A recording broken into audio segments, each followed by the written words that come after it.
is going on, everybody? Welcome in to the North End Podcast, episode 301. My name is Zach Graham, your host here in the North End, joined, as always, by my good buddy. He's on record as my best friend. His name is Ian Michaud, and we call him...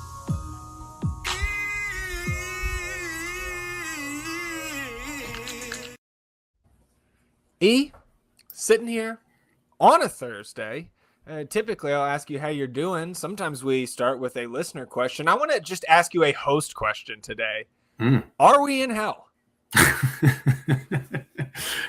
Look, man, with all the shit I got going on right now, you could probably convince me after my car just blew up at Walgreens. You could probably convince me that we're getting at least close there. And, I'm tired, boss.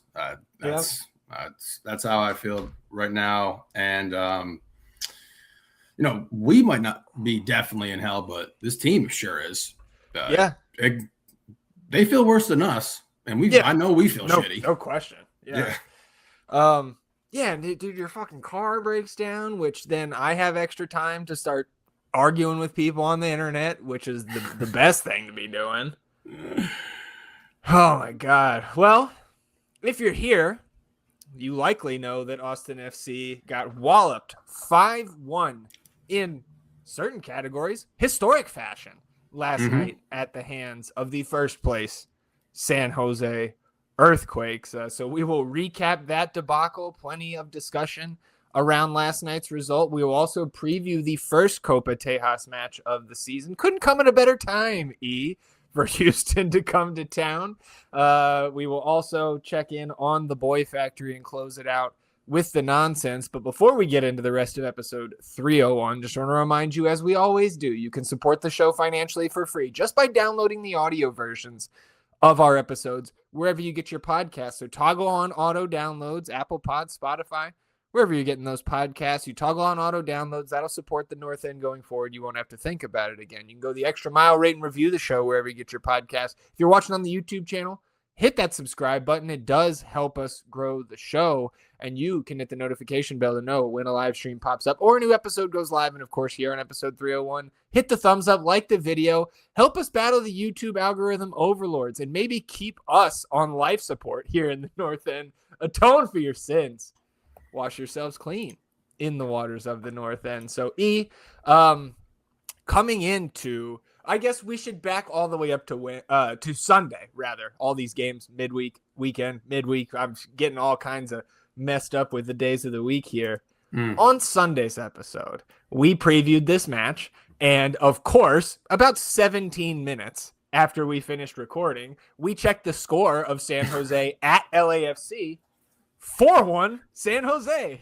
So I'm sure you felt great coming off of freshly saying, I don't know if I buy into this team yet. I think you texted me about a half hour after that and was like, oh boy. Respect on their name for sure. That's what I said. I said I'd put some respect on them if they could somehow find a result against LAFC. And now you're 9-2 aggregate in your last two games there and sitting at the top of the table. So yes, San Jose is legit. They have passed the EI test. Oh, man. And then on Monday, we get this week's media availability because the team stayed in San Jose last night. They are actually in the air as we speak right now, headed back from San Jose, which I'll say this right now. I'm not even going to hit the drop because I don't think it's that reckless. There has not been a social media post from the team today. The team lands around 4:30 back in Austin. There might be a post after that. Again, I don't think it's super likely, but I don't think it's crazy to think that Nico could lose his job today. Yeah, man, it kind of fluctuates with how extreme these results have been as of late. Again, I'm on board with make the change, you do your reset at the World Cup break, but I was anticipating making it to that point. But having what happened last night take place, the discussions. You're sorry to interrupt. Your car, which is affectionately known as the Red Walrus, your car is basically in lockstep with Austin FC in terms of its form. Left It's the broken windows down down a couple times in the last couple months. Yeah, left the windows down before Miami, so all that rain got in there, and then it sat there for 3 days, just humid. A touch and then it rained in the windows again against Toronto when it rained against Toronto. Well, that was a cleaning. That was more for a cleaning. It's basic car maintenance, dude. And then the touchscreen stopped working because of that. Yeah, man. Fucking hell. So, also, if you post anything, you're just going to get massacred in the replies in the comments section. As someone who works in social media, you gotta understand these things. Just can't post. Don't post shit.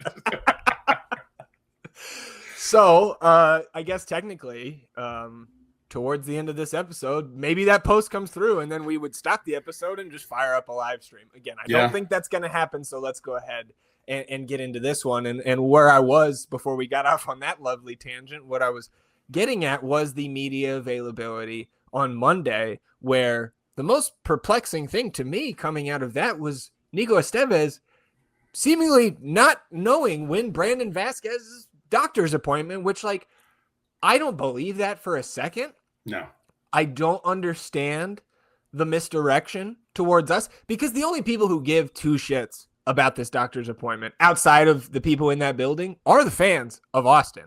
Mm-hmm. Like, you're not misdirecting an opponent here, man.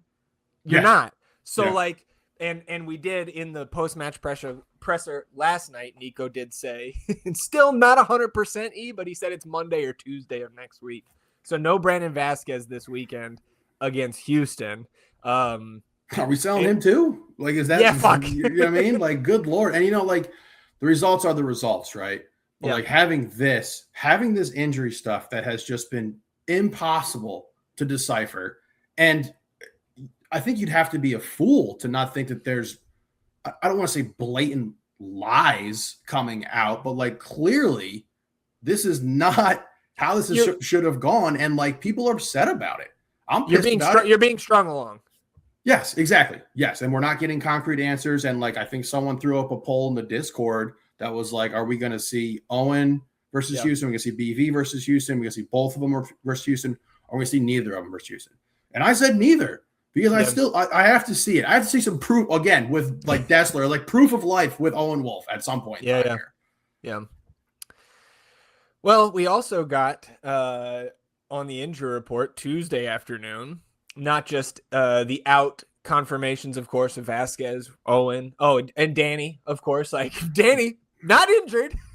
Insane. That scar tissue, keeping him out another game here in the midweek. But on that injury report, man, the real bad news was the three questionable tags of Mirtu Izuni, Jaden Nelson, and Robert Taylor.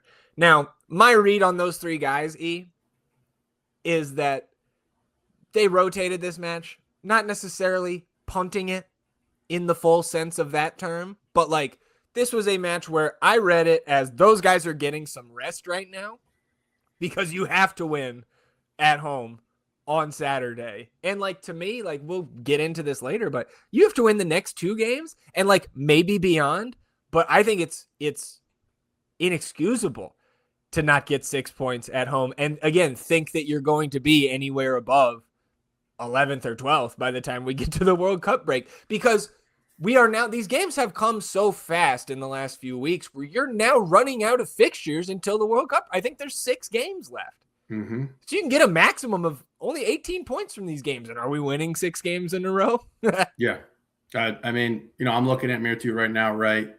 360 minutes since April 4th. And before that, he was on international duty traveling. So soon as we saw that these dudes were questionable, I was like, okay, they're not playing.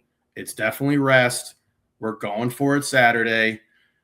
And that gives you a little context for the game, right? And then you see the starting lineup and you're like, boy, this is going to be rough, right? And with all that being said, it still doesn't excuse a 5-1 loss. Like, I get specifically the 20 minutes. Correct. Yes, just the 34 because collapse of the officials.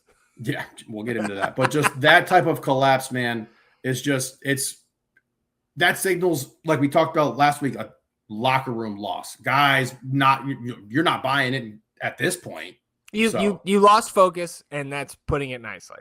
That's putting we it haven't even nicely. got we're doing takeaways at the top today. Yeah, I mean, this is like it's such a weird game to try to talk about here. You get your fucking ass absolutely destroyed, but it was like you sucked us back in for the first half because we're up 1-0. You think you're gonna pull this crazy kind of thing off, and then the second half happens, and good Lord, now we're sitting here after getting our ass completely blasted. We should mention, right, Robert Taylor's questionable was probably a legitimate one and not just rest, considering the way he looked to end that match against Toronto on Saturday. But you get the Jorge Alistue call-up, his third of the season, and then it just turns into the young guys lineup, because when we see the team post on their Instagram story the guys walking into the stadium and Micah Burton is there, you don't need the lineup to know those questionable guys are not playing. Yes, absolutely. And like we've been asking for this young dude lineup for a little bit, but not like this. Just not like this. Yeah. It's like the Matrix character. It's like about to get the plug pulls. Not like this. This is how we're going to celebrate Jorge getting a start and Micah making his first appearance for the first team. Yeah. So the starting lineup was Stuver in net, a back line of 4 with Biru, John Bell, Brendan Heinzike, and John Gallagher. Then Duber-Sarsky and Savovich. So you do get the Savovich start, which, like, if Ilya's not good to go and he doesn't end up coming into this match, then, like, he is the guy to start there, unfortunately. Yeah. Like, you could go Irvin. You could.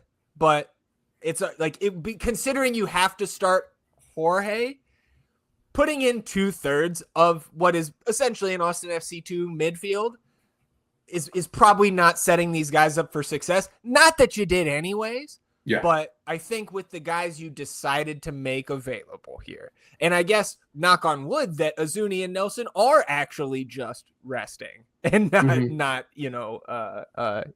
truly injured here. I think you did the best with this lineup that you possibly could. Again, because there's also rotation and rest with guys who are active. Like, I think, again, Ilya is resting. Again, we saw him enter the match last Saturday. I expect him to start against Houston. Mikael Dessler rotated out. He comes in late in the match, but, like, I expect him to start on Saturday, right? So it seems like to me, all around, this was a punt it and see what you can do out there.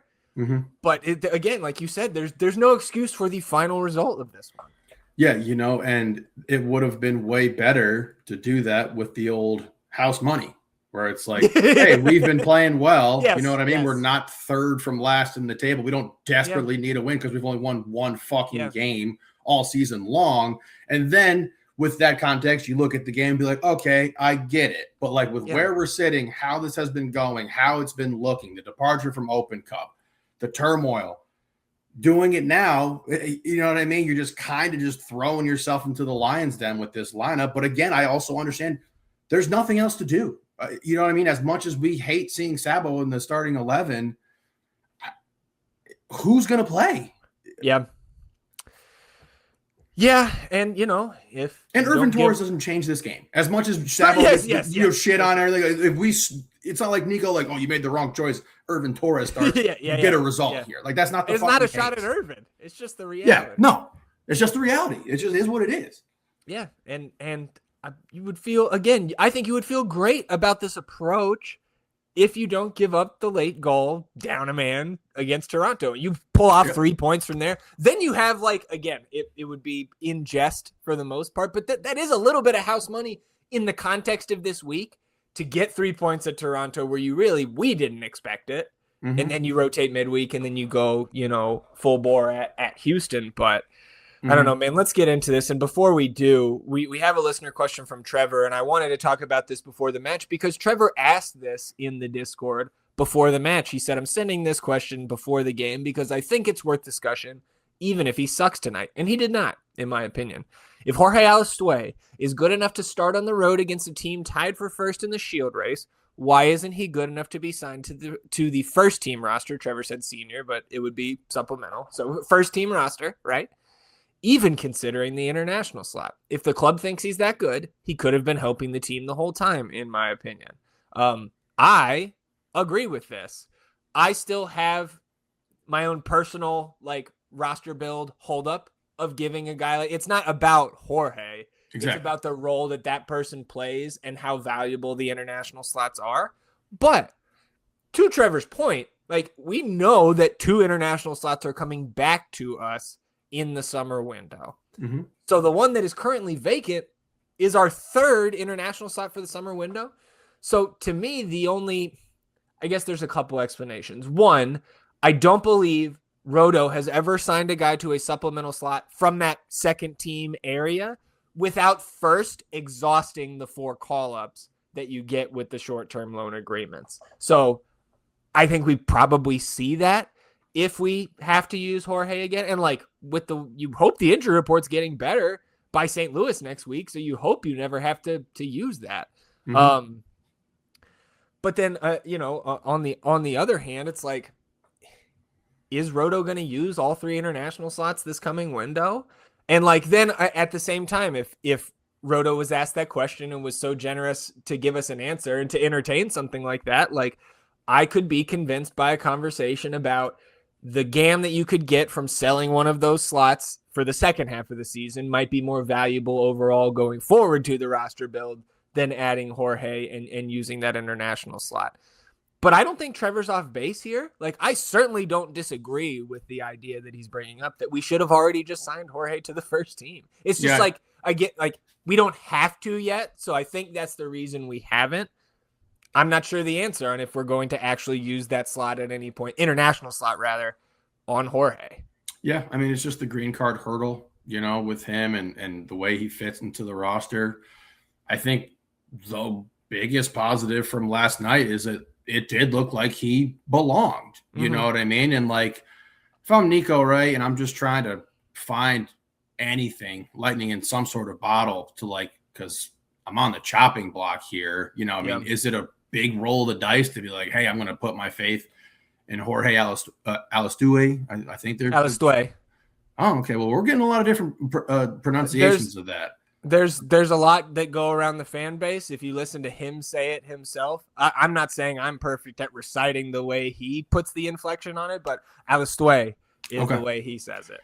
And like he looked like he belonged last night. I think he's an MLS caliber player for sure. And would it be maybe too much to ask of him to be like, hey, we need you to help up at the first team right now because we're fucking drowning? Yeah. Maybe as well. But I like the kid. I hope he finds a way to get a green card, and I hope he stays within the organization in any capacity because I do think he's somebody who can play at this level.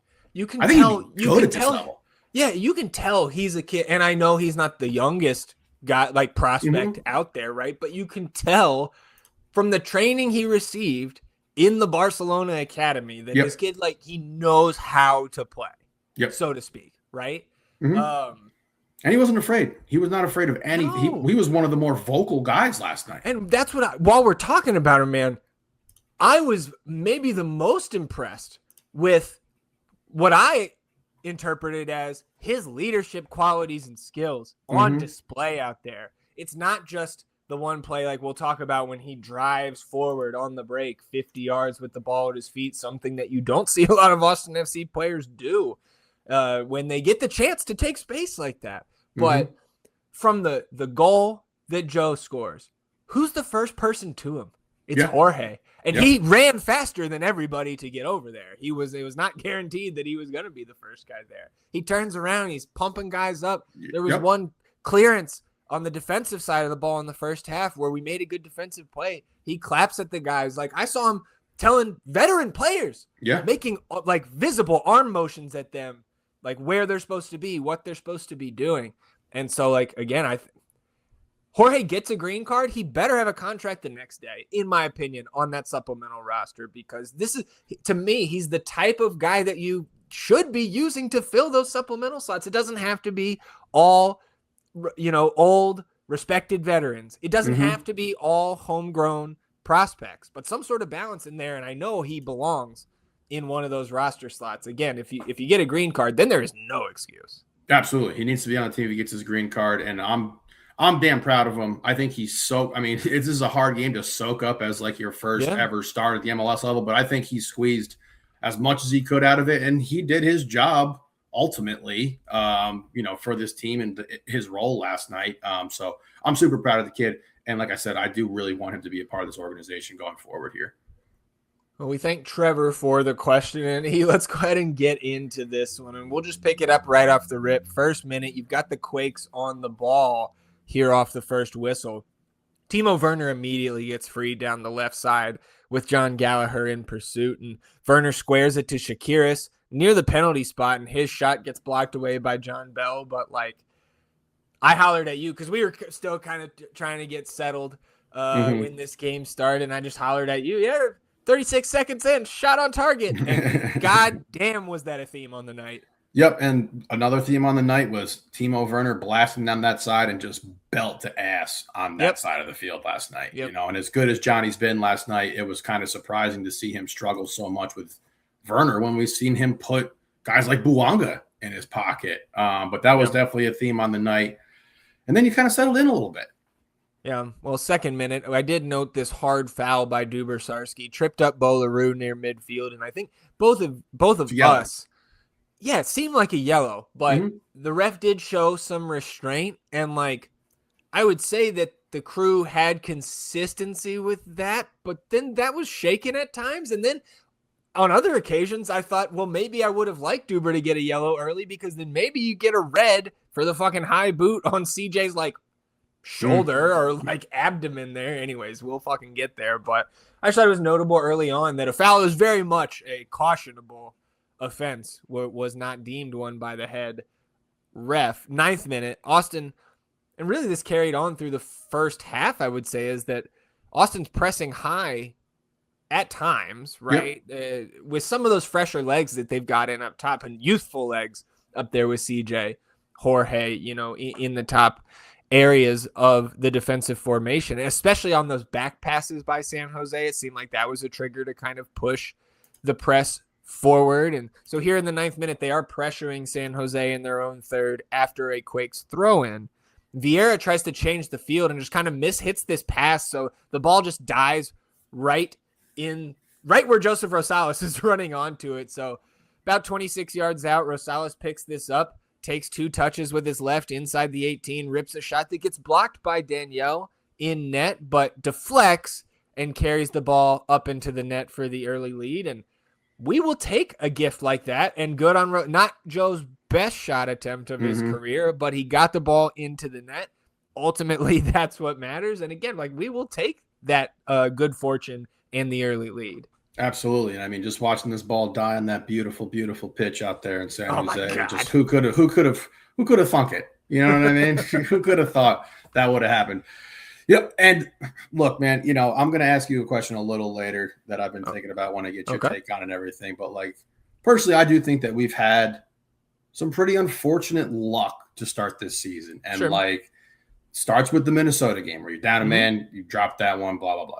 Then the Toronto game, and then some bad luck in some of these other games. I know that all teams experience bad luck, and we've had some good fortune. But it did feel really nice from my biased perception to be like, oh, look, a gift for us finally. Here we go. Now can you steal one here? Yeah. You know what I mean? Yeah. So, I'm feeling like a genius. I said Austin won nothing. So, hey, bunker for 80 minutes. Yeah, dude, let's go. 7 back. You ever seen that before? But, when we were talking about pregame, right, and you were oddly super optimistic about random things taking place going in our favor. The thing you're doing, the Doctor Strange thing where it's like, if we get a classic – Duber's best game of all time. He's going to be super important. I'm just like, Duber? Then he said, I was just like, maybe we can get a classic game from Facu and squeeze something out. But you get this here, you get this gift, and awesome. 14th minute, Ricketts nods down an attempted field-changing pass into the path of Timo Werner, who's now one-on-one with Heinzike because Gallagher was up the field a little bit trying to receive said changing pass. And so Timo Werner beats BHI towards the end line and gets the ball on that left foot, takes a shot. Brad's able to get down and block it out for a corner. And on that corner, Werner sends it towards Daniel Muni, who drops it back to LaRue inside the 18, and his effort from about 10 yards out can't find the target and goes out for a goal kick. 3 minutes later, Austin wins a free kick just over midfield near that left sideline, so the far sideline from the broadcast camera. And Facu stands over it, man, and you can see the condition of the pitch. Like you said while we were watching it, dude, there's like a secret hatch next to where it's what it looks like. Yeah. Because there's just a rectangle of dead, indented grass next to him, among other like divots that have been already kicked up on this field in the first 20 minutes. So that free kick by Facu gets cleared away. It wasn't his best service, but Austin's able to stay in possession. Rosales lofts the ball over the top where Facu's in behind as the Quakes had pushed their line up higher, trying to get Austin out of their own end. And so you've got Facu Torres one-on-one with the goalkeeper here. And I think he tried to chip it over Daniel, but regardless, the attempt is blocked by the Quakes keeper. And then he turns around and is able to paw it out before Facu can get to the rebound. And you just like, again, you're not going to score 100% of those chances, but it sure feels like our DPs have finished way fewer of those types of chances in the last year and change than they should. And like, at the end of the day, man, it's not breaking news. You have to do better there, man. Because you go up 2. Yeah. Now you can really bunker. Yeah. Which I don't want to be doing, but like with this lineup, you go up 2. You're feeling pretty damn good. You have to fucking score this. Yeah. You have to. We talked about Jaden last week, and you're like, we expect you, if you're one-on-one to a keeper, make that 9 times out of 10. Yeah. If you're Facu, dude, you have to make this. And we've been begging for someone to step up. I don't think this isn't even like a huge step up, like playing, like out of your mind. It's just beating a keeper one-on-one. And it's like, fuck, dude. Can we dribble around him? You're tied with the Toronto goalkeeper for goals this season. Oh, my God, yeah. What a fucking moment that was, though. And it's just like you look at the lineup, you look at who's out there with you, around you, you understand the circumstance. You're a 1 DP playing right now. You have to fucking make this, man. You have to. I think Daniel's a good goalkeeper. He's a solid goalkeeper. But if you're going to find a way to steal a game on the road in the midweek, completely depleted. Yeah. This has to go in. And it's fucking poor that it doesn't go in, man. Yeah, I agree.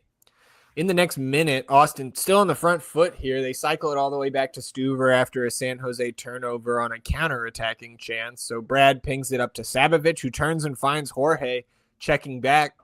So Alistue turns upfield, takes the space that the Quakes are giving him. It's a 4-on-5, but nobody steps to him, man. So Jorge carries this ball like 50 yards at his feet and then cuts inside as he gets into the final third, sliding it out to Rosales on the left. Joe has a hit with his left foot that gets deflected out of bounds for a corner, and there's nothing doing off the corner, but live and on the rewatch today, man, I feel pretty strongly that Austin was the better team in the first 20 minutes, even though, like, you look at a momentum chart, there's not a ton of green there. Like, we had most of their stuff in the first 20 minutes pretty well covered. Yeah, I thought you were solid. You got the gift. You had the makings of potentially getting something out of this game. So, tough. 20th minute, Sabovic blasts this one out of bounds as he gets pressured in a tight situation there near the San Jose bench. And, like, I don't actually think Pessard had a terrible game last night, at least relative to the team as a whole. I think it would be hard to say that he was like stood out in a negative way, but we were laughing about this at the time, maybe to keep from crying, but we were laughing all the same. Yeah. He wasn't terrible, man. He just, what are you going to do? Yeah. And of course we're going to point that miscue out on this show. So we'll go to the 32nd minute where Guilherme Biru gets his final warning for walking those throw-ins up, which I think he does every single game. Then we get a cross attempt by Facu that's deflected up into the air by a San Jose defender. Oseni Buda and Biru go up for it, and a foul is called on Biru. And, like, I don't feel as strongly as I did about the one by Cerrillo on Ilie 2 weeks ago, but I think this is similar. We're like, especially watching the replay and not just live. Buda undercuts the guy who jumps up higher and gets the ball. Like, it's Buda, to me, did not have established position there that Guilherme was coming in and dislodging him from. And again, we don't need to spend too much time on that. The most important thing about this challenge is Guilherme comes down like kind of on his hip / tailbone, and he's hurting, not moving well at all. Remains in the game for a few minutes, but a couple minutes after this, we see him exit. Yeah, I think the thing with this is like I want some consistency on what the call is here. You know what I mean? It just seems like we haven't been able to get concrete evidence on what it is or what it isn't. And yeah, of course. Now Guilherme goes down, and you're already looking at who we have available, and it's like, yeah, it's Komanic obviously feel better about him than a lot of the other options we had starting last night, but still, he's not the level of player that Guilherme is. 36th minute. I think this is the Quakes, rather, the San Jose's. The Quakes' best actions in the first half, at least to this point, have all come from Timo Werner just terrorizing that right side of the Austin defense. So it's Werner again here, feeding Ricketts down the sideline, and a couple step overs from Ricketts frees some space for him to get a cross in. He burns one towards the spot that goes just past an outstretched Sabovic leg to the foot of Nico Chakiris, who puts it just wide, and that should have absolutely been a goal. Mm-hmm. And this is where Biru goes down in the box, and John Komanic comes on for him. And it's just like, fuck. And, they had started to build a little momentum here, a little bit of rhythm, and like they get some dangerous chances coming up here. 45th minute, San Jose putting all the pressure on here to end the half. Here, a cross comes into the 18 from Chakiris. It's blocked away by Dubur-Sarski, but the ball falls to the foot of Ronaldo Vieira with space from about 22 yards out, center of net. He takes a crack. His shot is deflected off John Bell, who sticks his leg out, and it goes out for a corner. Werner whips that one into the mix, and Stuver punches it away. San Jose cycles it around back to the German, who puts it towards the back post and just out of the reach of Roberts, out for a goal kick. We get into stoppage time here. He's 5 minutes given, and then 6. I think that was just a Apple TV scoreboard malfunction there, but it did perplex us for a moment there because we kind of grokked 5 minutes and then look up 2 minutes later and it says 6. But 4th minute of stoppage, here come the Quakes again, making inroads with Timo Werner down that left side offensively. He beats Gallagher towards the end line and puts a ball into the 18 that's cleared to the top of the box by Heinzike. Once again, falling to the foot of Vieira. He strikes it. Ton of power on this one off the half volley, and Stuver parries it away to keep the clean sheet for the moment. And I actually think some of these goals that we get to late in the game, Stuver's done better.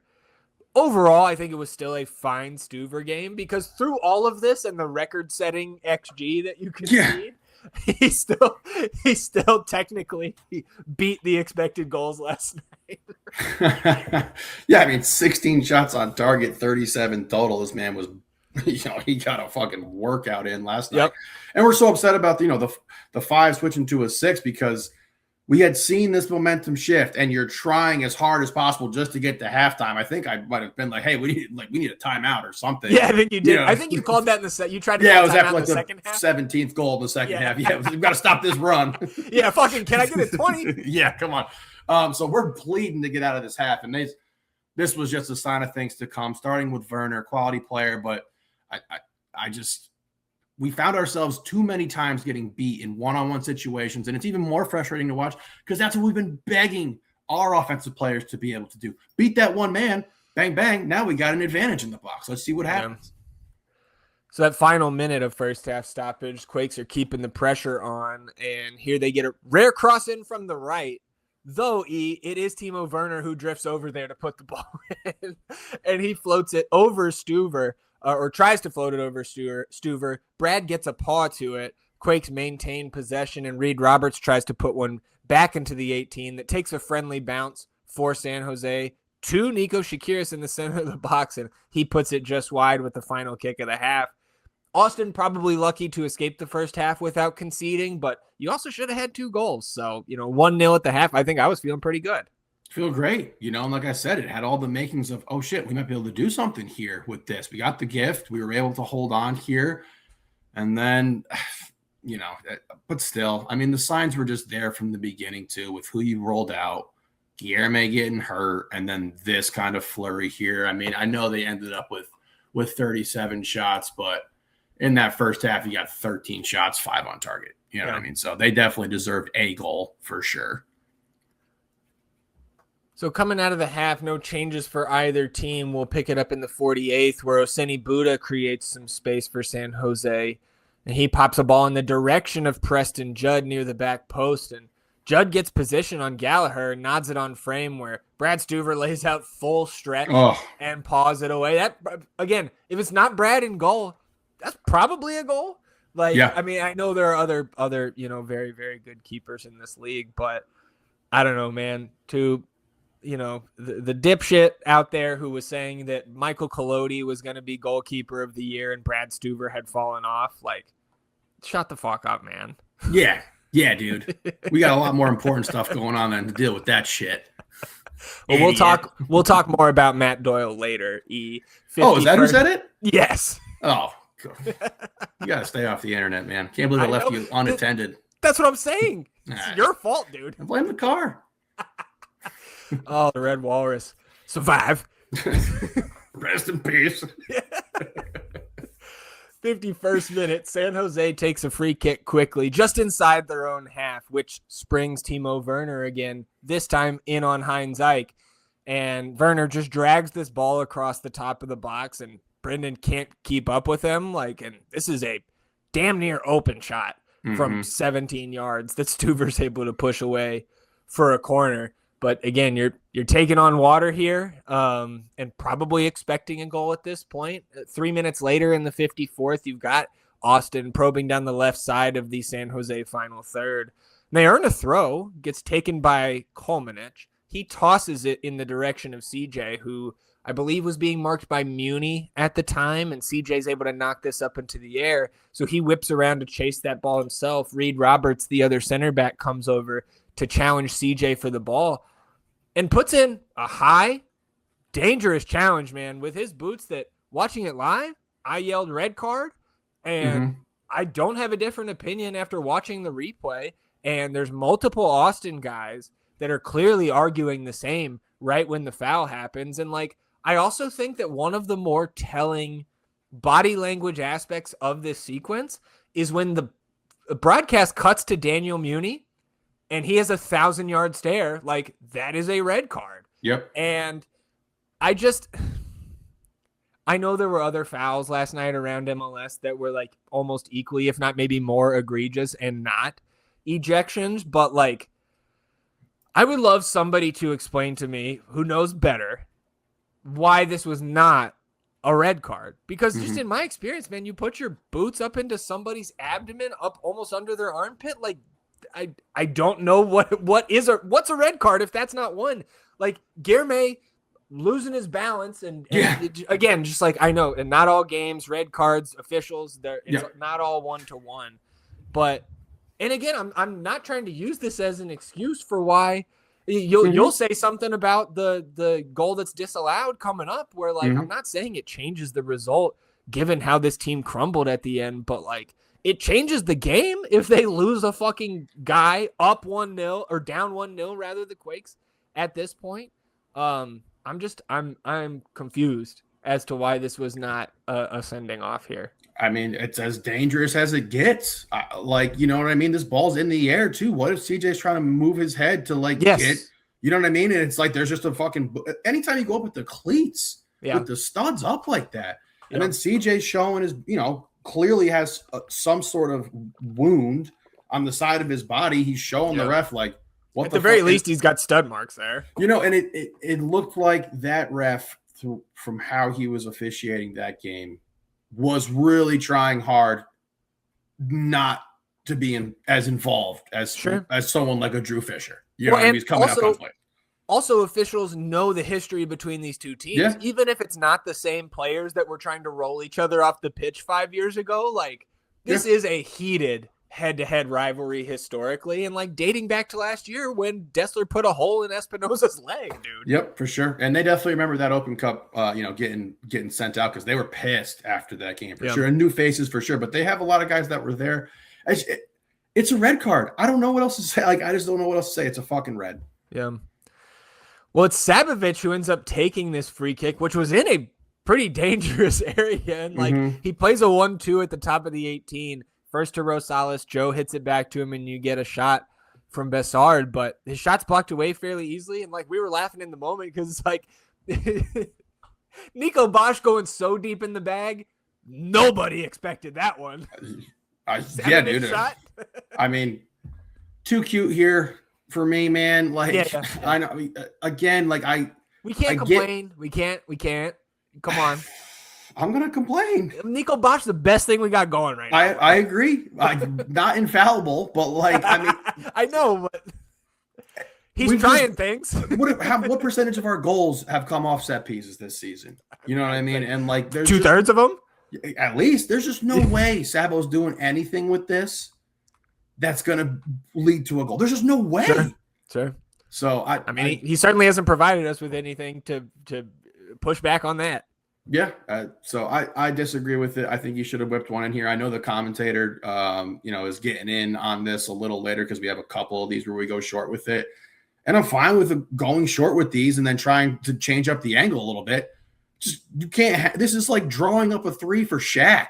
You know what I mean? Like Shaq off a fucking pin down. Yeah.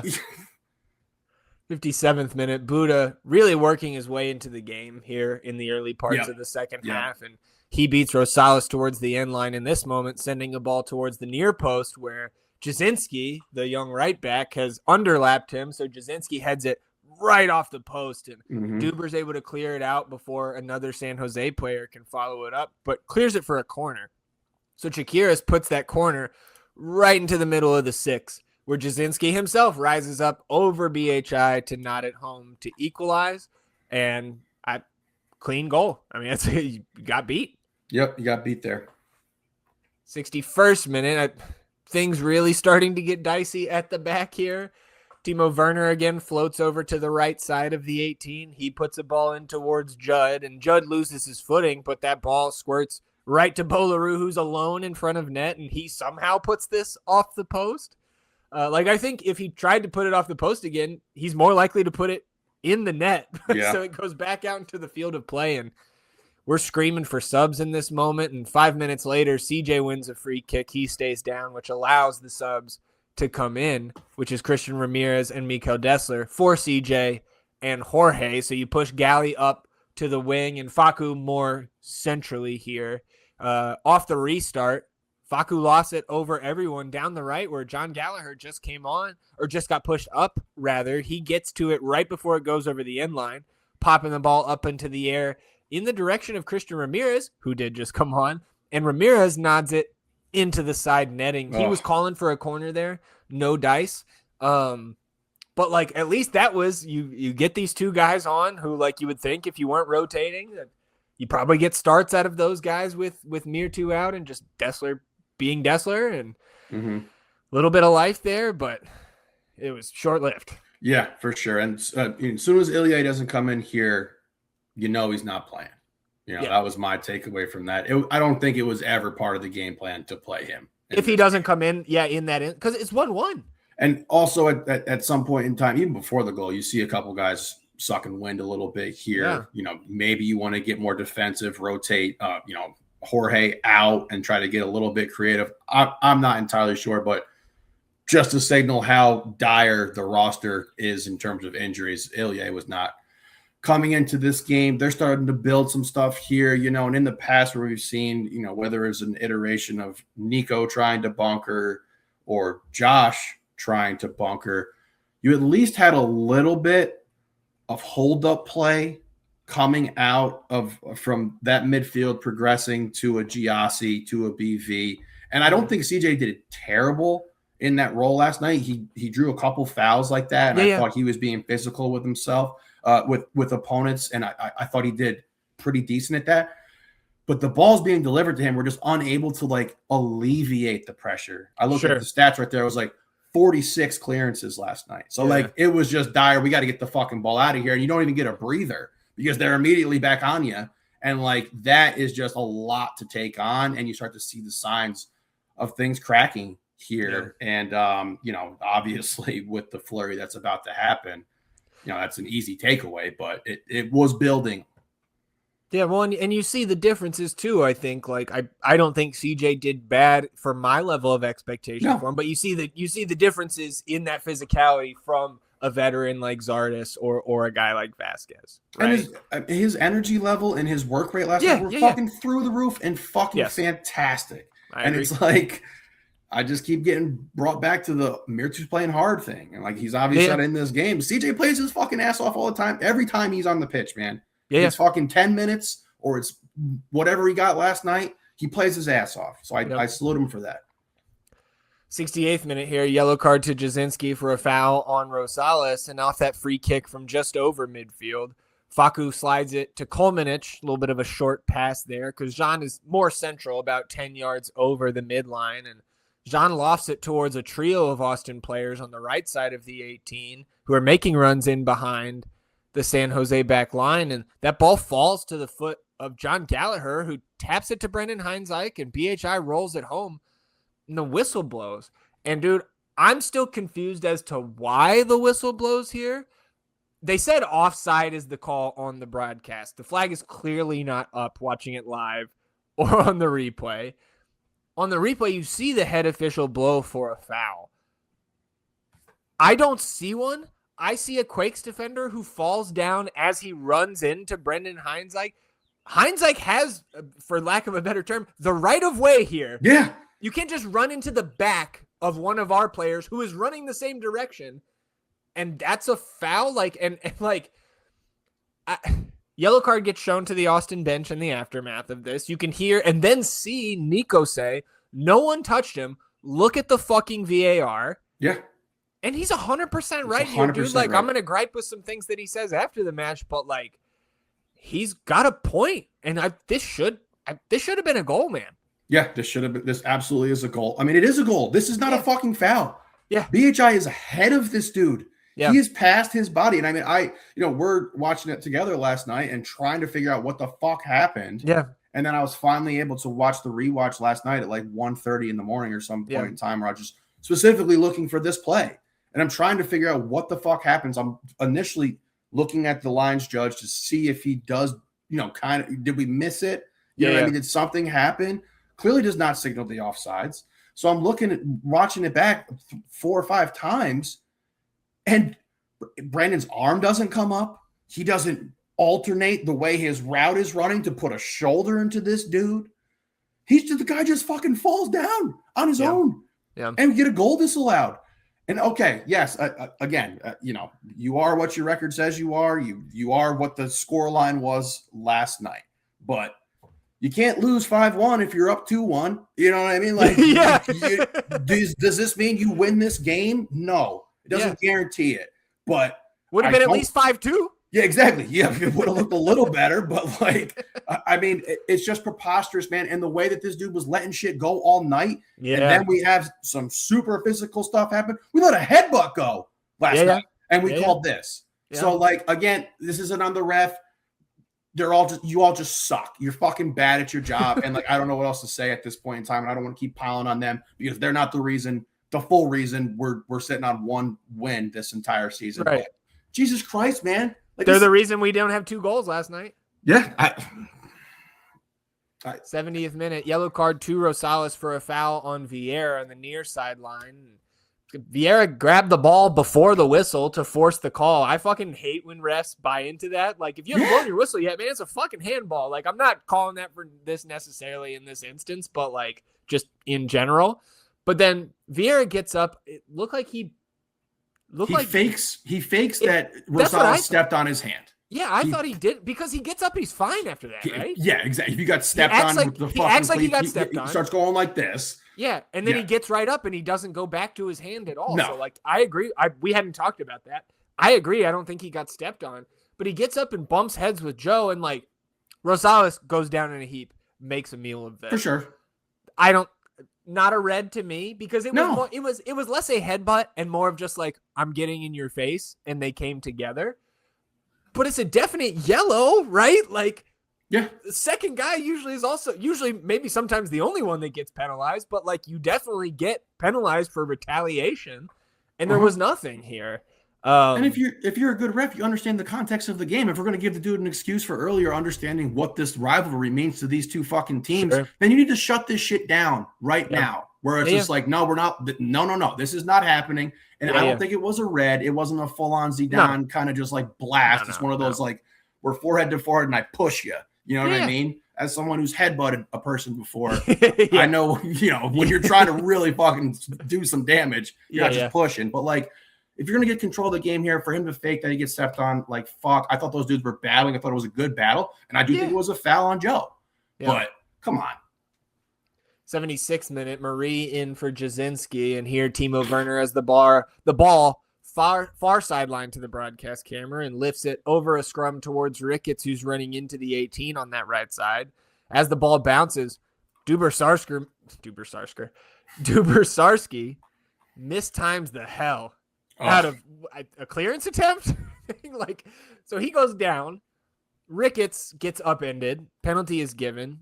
Timo Werner stands over it, sends Brad the wrong way, and Quakes have the lead. And I disagree with the Austin team saying that this shouldn't be a penalty. It's just too clumsy not to be. There was no intention there. And if you want to say that Ricketts intentionally, I guess if the intention is on Ricketts that he just fell over Duber because he was on the ground, okay. But it's too bang for that to really land with me as an argument. To me, this is 10 times out of 10 a penalty, and just unfortunate to be nice to Nico there. Bad timing, look nasty, and you get you get punished for it. Yeah, I think it's a PK.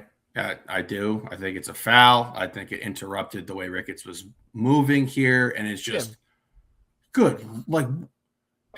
It's difficult to miss the ball that bad. He wasn't even close. No. You know what I mean? His timing was off, and he wasn't even kind of close to the ball, and it was just like, fuck. Here we go. Doesn't a better defender just usher that ball out for a goal kick? Yeah, absolutely. Just body him. Easier said than done for somebody like me, but I mean, and kudos to Ricketts because he kind of got lost in this sauce too with Werner just blasting that side. He was putting in work on boys too last night, and you give up this goal here in this game. I mean, I was like, okay, this game's over. That dream of 1-0 or a 1-1 draw is done here. You're not scoring versus this team. And I think at that point, I was not happy, of course, but I'm okay with how this went. Yes, me too.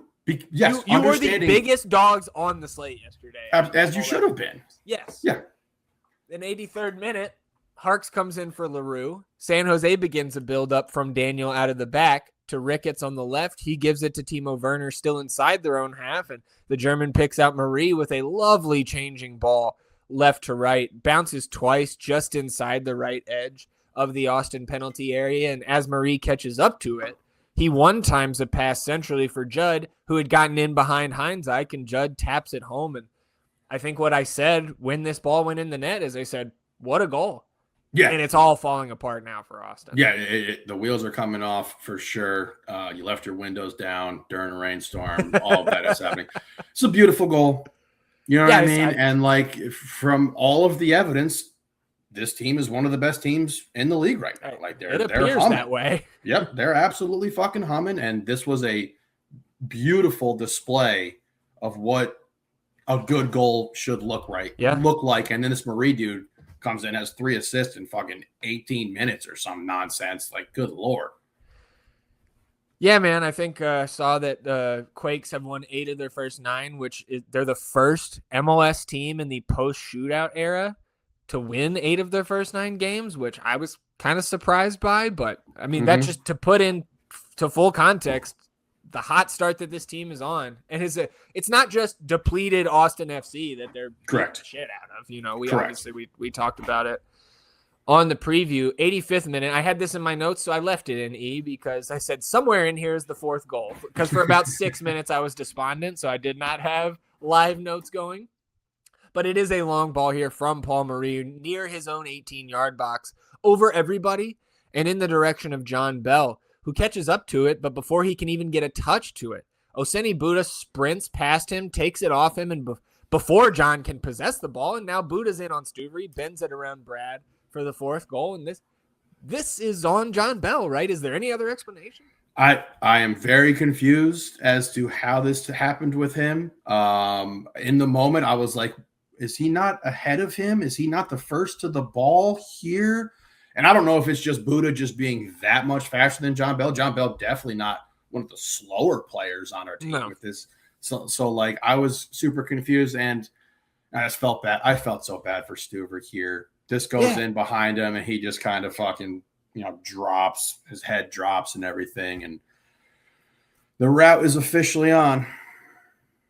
87th minute, you get Micah Burton making his first team debut in for Rosales and Irvin Torres in for Dupers. So congrats to Micah on the first team debut. Wish it could have come, wish you could have been the victory cigar in a win here. But 89th minute, San Jose probing again with just all the swagger in the world. And it's Timo Werner whipping a ball in towards the back post. It gets headed away by Kolmanich, but the Quakes stay in possession. And a quick combination from Marie and Buda allows Paul Marie to loft a ball over Stuver towards that back post where Judd heads it home for a brace and 3 assists for Marie in the last 6 minutes. And at this point, it's embarrassing, man. And you get a triple sub after the goal. Romney, Gonzalez, Fernandez in for Ricketts, Vieira, and Werner. And as San Jose gets close to scoring again in stoppage time, I think I'm starting to get mad because it's okay, guys, enough. Like, shut this shit down. 5 is fucking enough.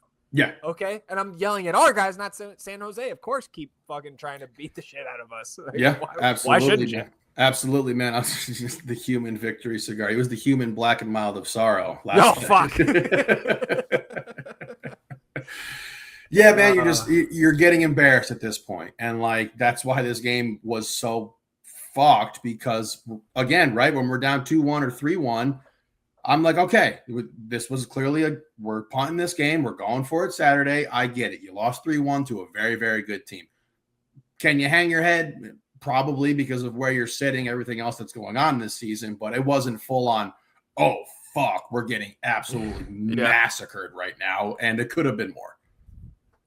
Well, 14 minutes of stoppage shown, which just seems all kinds of fucked up. Yeah. Because this game is over, and in the 8th minute, 14 minutes, in the 8th minute, this great Stuver save on a rip by Fernandez from just outside the box. And the next minute, another Brad save, pushing a Muni header over the bar. And then mercifully, the Quakes kind of stand on the ball the final 5 minutes, which good on you. Because I don't think any player out there on the field at that point thought that we should be doing anything than blowing the final whistle. Yeah. Or it's you're risking someone losing their head a little bit here and taking a hard foul on somebody who might be trying to score. You know what I mean? And I couldn't be too mad at somebody doing that. And I couldn't be too mad about San Jose going forward to keep trying to run this up and everything. I totally get both sides of that argument. But okay, I guess we're just playing it by the books. They scored fucking 5 goals. So but still 14. I was just like, is there a mercy rule? Can we just fucking get out of here, please? And then they did start to stand on it, and that kind of made me mad too. So no matter what they did, I was going to be pissed. 31% possession for Austin at the end of this one. 37 shots to 5 in favor of the Quakes, 16 on target to 2, 13 corners to 1. Austin did create 2 big chances, of course, missed the Facu chance. San Jose had 10 big chances, They missed 5 of those. 0.83 expected goals on FOTMob's model for Austin to 5.36 for San Jose. Expected goals on target, 0.96 for Austin. 5.94 for the Quakes. Their 5 goals on FOTMob's model generated 2.54 of that expected goal total and 4.08 of the expected goals on target. So it really was, in terms of where those shots were placed, absent the penalty, which is going to give you a hefty number on both of those metrics. It was their kind of best chances that they did put away. there's no real positives to take away from all of that, but just something that I noted. Game score in this one, E. And we did have people put zeros in again, so we will count those when they are requested. So the game score from last night, a 1.03. So not getting down to that Louisville level, but the second lowest game score metric of the season. And, makes sense. Yeah, totally makes sense. And these numbers are staggering. We're looking at this stuff last night. And it was like, as you just continued to move down, it's like, oh, shit, 61 touches in our box. Dude, well, so for whatever reason, we left the post game on while we were sitting there commiserating. Like, they flashed the stats up and they had the possession switched. So it said that San Jose had 31% possession on the broadcast at the end. We were like, they had more shots than possession? Oh, man. So, God, I'm just looking at these numbers are insane. And, dude, we talked about the defense not being that good. And you had BHI, you had Johnny, Guillerme, obviously gets dinged up, but this tells a huge story right here. If you're watching on the YouTube here, I got the heat maps up. Look at the line from Stuver to CJ, dude. It's the strongest line on the fucking field. I'm pretty sure that's CJ, right? Is right center forward. Yeah, I mean, that's the guy he was targeting with those long balls, right?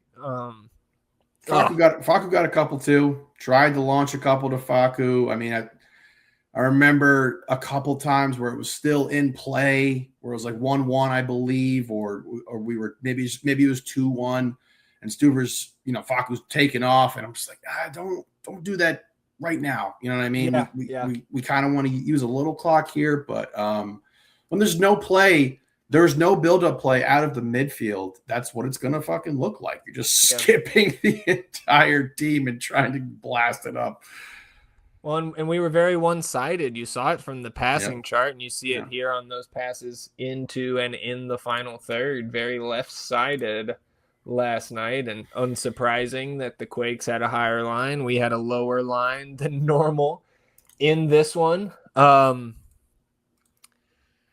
Let's see, man. I mean, we could talk about coach's comments here. He brought up that he thought it was, you could kind of define it into two games. It was the first 70 so minutes whenever it was kind of delineated by the Duber penalty.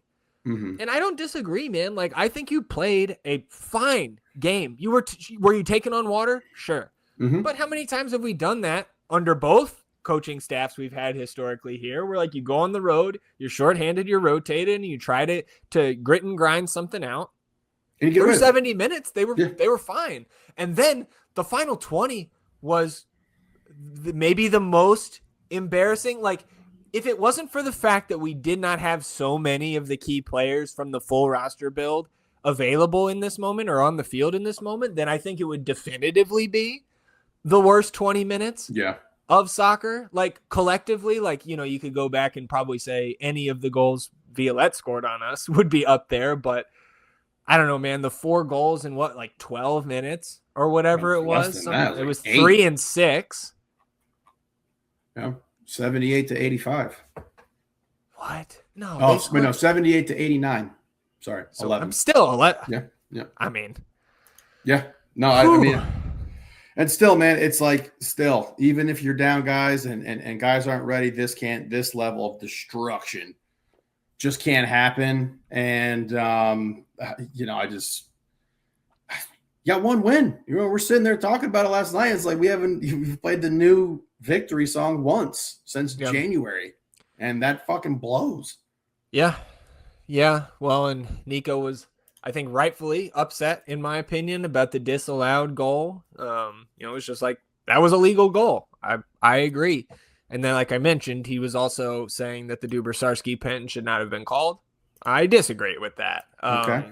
Again, it's not my biggest disagreement ever with anything our coaches say, but it seemed like if it was the other way, we'd be going nuts if that wasn't called. Yeah, for sure. I the only thing I can be like is like, okay, well, if that's a PK, the fucking high boots are red.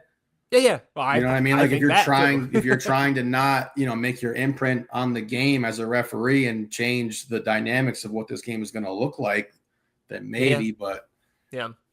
Well, and here's where like I really just scrunched my face up listening to him talk this morning on the presser. Quote, probably what happened. I think it was Phil that asked him, like, what happened out there? He goes, probably what happened against LAFC, a really good team that also collapsed against them. So we are at the we lost better point of things. Hey, there we go. We do have even though we technically did not, because we lost by 4 and the LAFC lost by 3. Look, we do have 25% of all goals conceded by San Jose this year to our name. Yeah, there you go. There we So go. does LAFC. So yeah, same. yeah, we're right there with them. And like I also like he should have got thrown out. You should have got thrown out on that fucking disallowed gap. Well, Davey did. I would have ran the field. Fuck it. Yeah. I mean, like, you know what I mean? Like, if no. anything, that, if the team comes back and like plays well after that, it's like, yeah, at least that's sealed and settled. But I mean, I'm partially joking, but like, it's a huge moment in the game where you could have gotten an away goal here, gone up 2-1. Again, I'm not guaranteeing that we win, or I'm also not saying we don't lose 8-2 in that situation. You know what I mean? If somebody wants to come at me for that, but like, it's a huge moment in the game that got fucked up by a shit call. And again, not making any excuses for losing 5-1. You got your ass beat. You just looked like you had some guys up there, just USL players, man. And I'm not going to just get into names, but like, you got to be better. Yeah.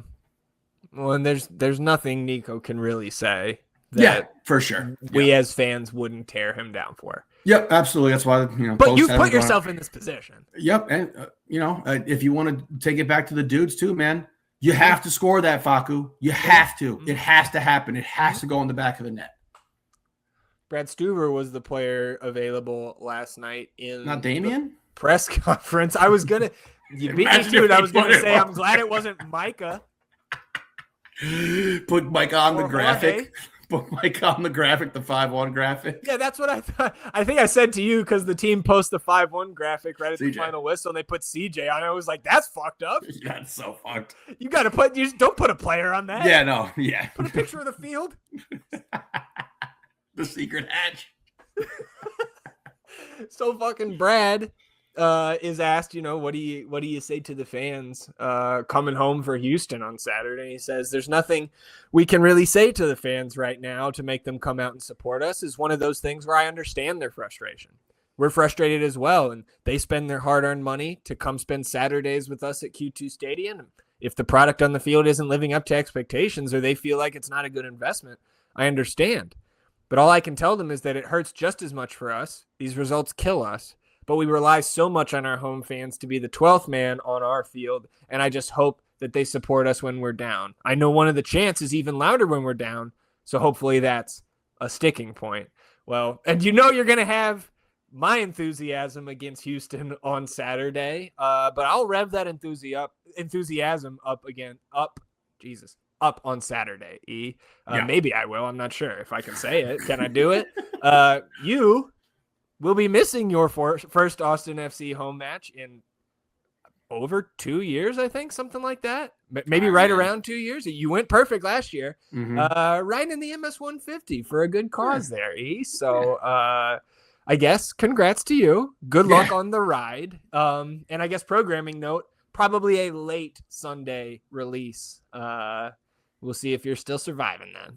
Yeah, unlike me, I definitely didn't, plan ahead and realize that we had the Houston game when I agreed to do this. But, we're just trying to get into heaven, baby. Come on. Great answer by Brad. He's right. It's the truth. I totally get it. I'm not upset at anyone who's pulling their investment and saying this is what I want to spend my money on. This must be what it feels like to be a Cleveland Browns fan at some point in time. I don't know. So that's a good answer for Brad. But like we talked about, I think the writing was on the wall. This was a punt. You have to win this game on Saturday. It has to happen. It is non-negotiable. You have to win. And I expect Mir to be ready. I expect Jaden to be ready. I don't know about Bobby. Are we previewing Houston now? Well, just, you kind of transitioned a little bit there. I know. I blame Brad. Good answer by Brad. Yeah. I do want to shout out Pollo Goyo for the Walter Sobchak gif in stoppage time where he goes, I'm staying. I'm finishing my coffee during the 14 minutes. That was some of the best content I've seen in a while. So hey, Greg for that absolutely. One. You give us some Lebowski, we're with you. Couple listener questions here, E. From Ribbinator. He asked, if Nico keeps his job after tonight, does that make Austin FC a joke of an organization?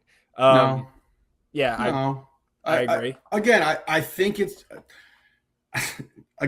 it's you do it World Cup break right before whatever you have to do, but a result like this does not mean that that's a guarantee and that you might make it to that point. And like I said, I think when I forgot who asked the other question, it was like whatever happens in these last 7 games. And I just said that I think he's done, period. Yeah. Like, I just think it's over. And you're trying to see this out right now.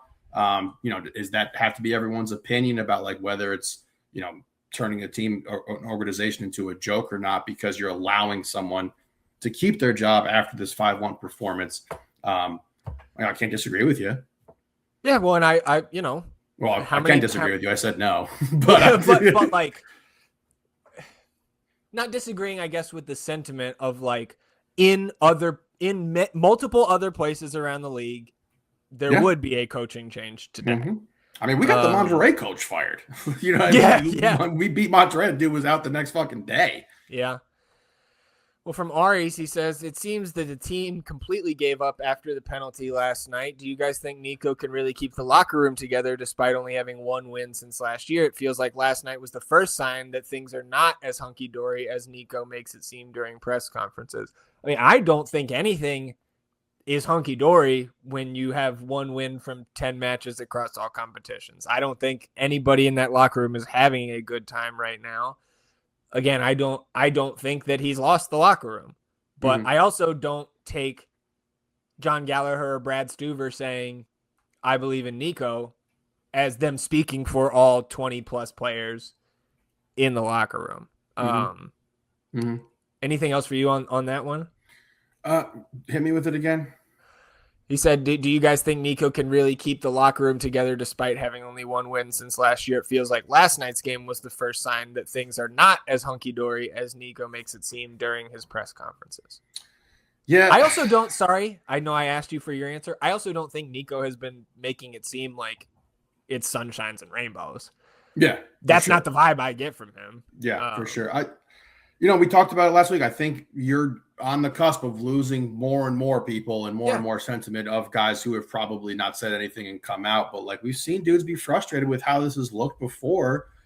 And like, we've seen just like telling things about some decisions that he has made. Or, you jump back to Buka playing on the wrong side of the field, jump back to trying to make Mirtu fit, not understanding that, he looks better in that second kind of striker role or playing up with BV. Obviously the injury happens, that gets one other water too. But like they're like Brad said, it kills these dudes to get these results. Yeah. So that locker room is piss poor right now. And I don't know if there's any coach who's dragging, just like rallying the dudes for this. You got to get up yourself for this Houston team coming in, knowing what's on the line here and knowing who that opponent is and how much it means to the fan base to beat those guys. So our last listener question here is from Johnny, and he said, kind of a double hypothetical.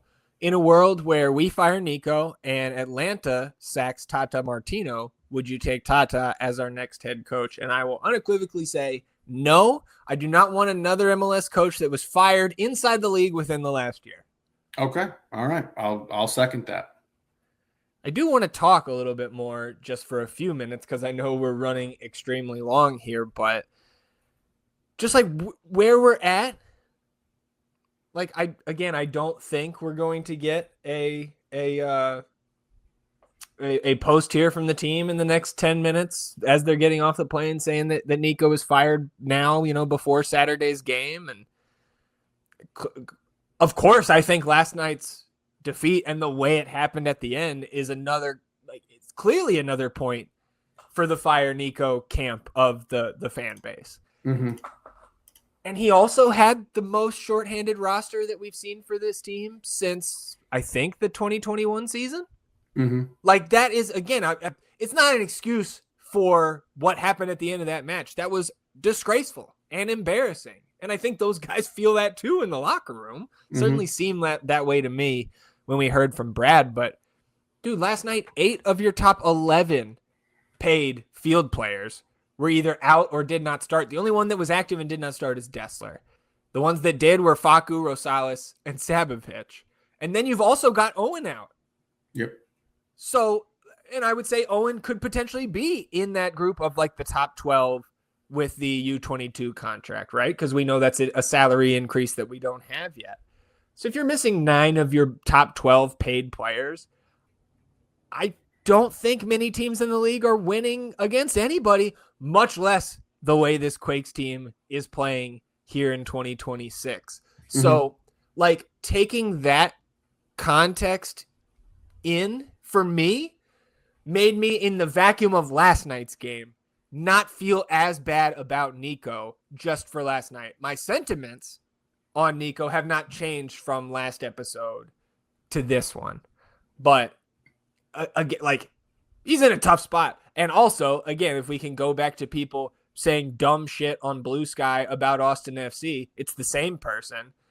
No, the sporting director is not in the crosshairs after last night. And I do think, that it would be worth our time for the sickos that do listen to this show twice a week to make some time in the near future to go through the roster build as it has changed during Roto's tenure, to really get a new baseline, right, for you and me on how we feel about his performance.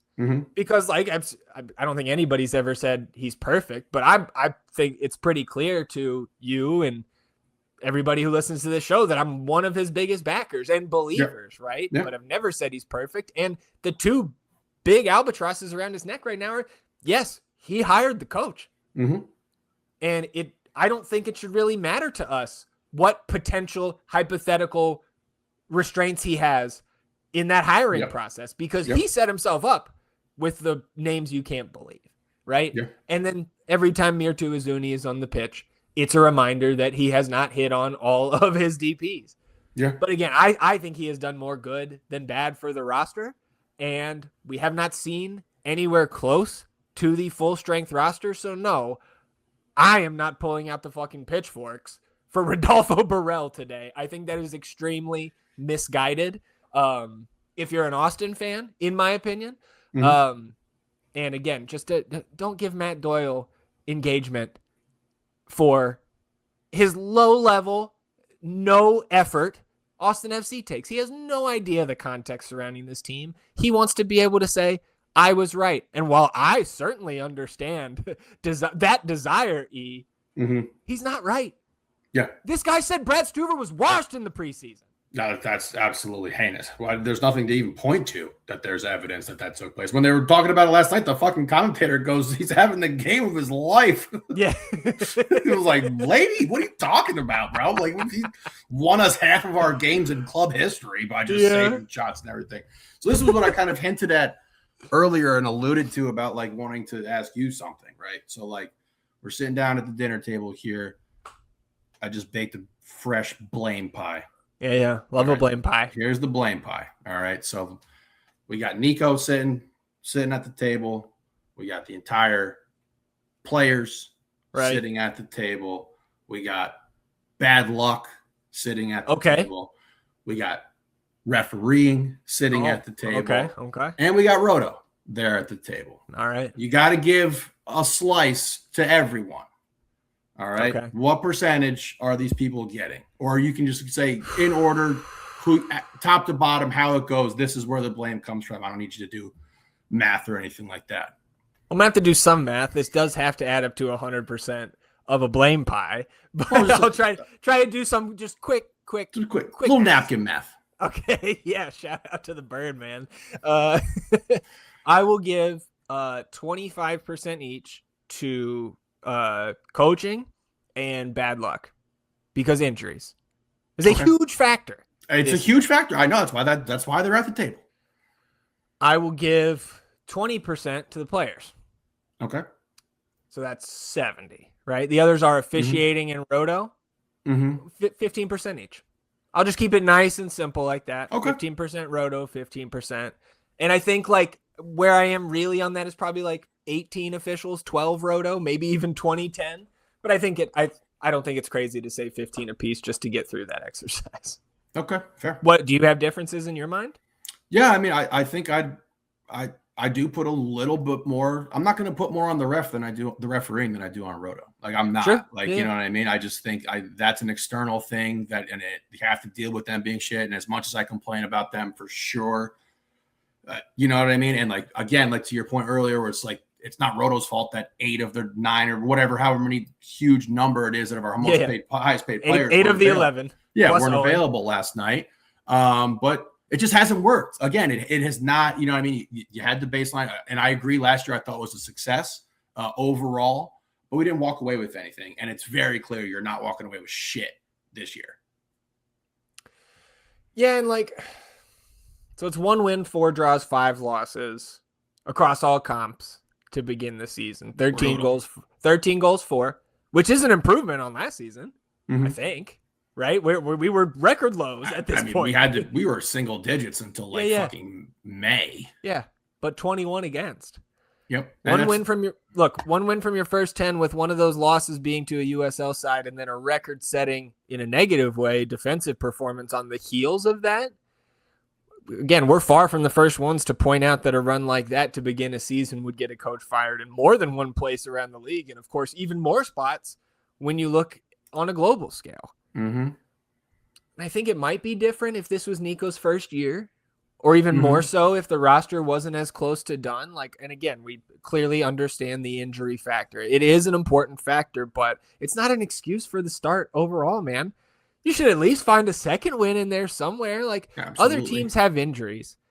And while those may not be as impactful as the Owen BV pairing being unavailable through those first 10. And last night was extreme in the terms of the absences as well, right?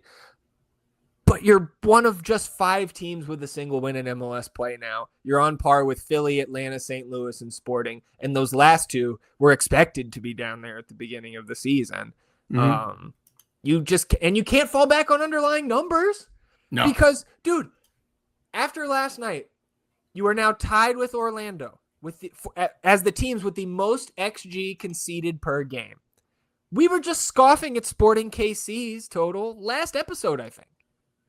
We're now averaging 2.32 expected goals against per game. That's on pace for 78.8 goals against on the season, Last year, Sporting KC had the worst expected goals against in the league, 71.6. So we're 7.2 more expected goals against on the full season projected out right now. The next closest last year to that 71.6 from Sporting was the Galaxy at 59.5. 78.8 expected goals against. That's that. Like, last night is doing a lot of work in that sample size. But like, without that, you're probably worse than the Galaxy were pacing last season. And that was, for half of the season, a historically bad team. Our expected goals against last season was 50.1. So we are conceding 57.2% more expected goals against per game than last year through 9 matches in the league. And 9 matches is 26.5% of the way through the season, dude. So like, 2 win, 4 draw, 11 losses in your last 16 matches across all comps. And let's just extend that back to coming off of the League's Cup break last season, which we did not participate in. 5 wins, 7 draws. I'm going to count the Minnesota Open Cup as a draw because at 90 minutes, it was. And 13 losses. That's a 25-game sample size. So in that stretch, your 5 wins are San Jose at home, who missed the playoffs last year and conceded 63 goals. Sporting KC on the road, last place in the West last season. Seattle at home, good win. LAFC at home during the international break, I'll say solid win. Both teams missing players. Clearly LAFC missing the 2 most important guys in that matchups. And DC this year, the defending wooden spoon winners. And you needed a guy who walked off the plane and right into the game to score the winning goal in the 1 win that you have this season. So in that 25-game stretch, 34 goals for, 49 against. Dude, even in the disaster month of May last year where we had no league wins, if we just open that from April 26th to May 31st, no wins, did have the 2 Open Cup wins that kept you alive during that. No wins, 4 draws, 4 losses in May, which is basically what our start to the league has been this season. Yeah. None of that is good. Nope. And again, going back to last season, like this has been 25 games is more than 2/3 of an MLS season. Mm-hmm. And I just again, what the hell happens between now and the World Cup break where you can convince a majority of the fan base that we should not change the coaching staff here? Because I think we're all on the same page that the roster on paper from last year to this season is better on paper. We have not been able to see that roster full strength, but I think most of us would still agree that the product that's been put out there is still not good enough despite the injury woes that you've had. Yeah. You should have more than one win. I think that's fair enough to say, given the 4 other teams that have 1 win. Are you really in that group? You're in that tier of teams? If you are, then if this roster is actually in that bottom tier, then we can talk about Rodo losing his job, right? But you and I both know that's not happening anytime soon. And again, for a sporting director or general manager, you cannot be talking about fire the guy when 8 of the top 11 paid players are out. I know that's a long rant. What else do you have to close out San Jose? Almost at an hour and a half, and yes, we still have more to talk about. And it just doesn't make anyone feel better because to hear all that because of where you're sitting and everything. But it's what I kind of hinted at, where it was just you jumping back to before that Leagues Cup, we had been a very stout, elite level defense for MLS, and that has just fallen to the wayside. And now you're just really a team that relies on elite goalkeeping in order to keep you in fucking games and keep you alive. And that's just not a winning recipe right now. And again, you are just running out of time before this World Cup break pops up here. And I don't know who you're convincing just with any sort of results outside of just an astronomical, you go on what's some Cinderella story in the March Madness tournament where it's you've just reeled off games you never should have won to keep them around. And one of my biggest gripes, right, is just that people guys just don't look better than when they were than when we got them, than when we acquired them, and it just doesn't look like that. So I'm with you on what you said there. That's anything else for you on this match? Nah, dude, fuck that game. Well, let's talk about Houston, the Orange team coming to town this Saturday, first Copa Tejas match of the season. I know you are on the Dynamo preview at the northendpodcast.com for this one before you take off for the bike race. But I'm going to start us with just a quick history lesson here, right? We just talked about this. Yeah, I was going to say. On Sunday. Yeah. Because this is the San Jose Earthquakes Part 1. Right? If you missed the preview and you are not privy to the history of the Dynamo, they were the San Jose Earthquakes that got moved in 2006. After winning the Supporter Shield in 2005, they moved to Houston, won the next 2 MLS Cup titles. And we like to joke about them not doing jack shit since then. And they haven't won any MLS trophies, but they do have the 2018 and the 2023 U.S. Open Cup title. So you do have to put some respect on those performances out of the Dynamo franchise. Since Austin has been in the league, Houston has finished 13th, 13th, 4th, 5th, and 12th in the West in this head-to-head series all time. Austin has won the first, last, and most with 8 wins, 1 draw, and 5 losses. Last season, 2-0 win in Houston for the Dynamo. That was the match where Brandon Vasquez was ruled out with an illness, and then Danny Pereira hurt himself taking a shot about 35 minutes in. Then they met in the Open Cup round of 16 at the Q. 3-1 Austin win fairly handily in that one. And then in August, the heartbreaking draw up 2-0 in the first half. Jack McGlynn subs on late and bags himself a brace to level that one and steal a point in Austin. I mean, I guess what I would ask you first, what else do you remember from games of Houston past? That's interesting. I was just about to ask you that as well. What your favorite victory over Houston was? Obviously, the sour taste in my mouth from that 2-2 draw last summer Yeah. is still there, but I jumped to the Open Cup match. I know that they were rotated. You really put it on those dudes when you had to, because as we mentioned in that matchup, you had to seize the moment before some of their better players came onto that game, and you were able to see that one out and obviously propel us towards the end of that, or towards the championship for the Open Cup. I think probably 2023 season, beating the shit out of them 3-0 was my favorite win. I don't know if you have one that really sticks out to you, but the Open Cup win, the first one was pretty sick. Establishing it right out of the gates, you get the first one, boom. Yeah, I mean, I know my least favorite Houston match, and that was the 2-1 loss when Coco scored the bicycle in front of us. Yeah, that was the worst one. I think for me, it's the first road win in Houston where Danny gets his first goal, and then the fucking Seba curling. I mean, sex. That fucking goal, dude. Yeah. And you get through that one with Tarbell, right? Because Stuver goes out early with the busted knee. Anyways, let's talk about this team from a personnel standpoint. I think you'll be happy to hear Amin Bassi not only no longer with Houston, without a club now. Yeah, so E was right about Amin Bassi. Maybe we'll take him. Supplemental. I would take him. I'll take him. Shit, draw some PKs. Fuck. Yeah. Well, Ethan Bartlow gets his last name back. I no longer will refer to him as Fartlow, but he's now with Sporting. So I guess we can revive that when Sporting comes to town in a few weeks. Franco Escobar now in Uruguay. Sebastian Kowalczyk went back to Poland, and Junior Urso went back to Brazil. But for my money, this team got a lot better on paper in the offseason.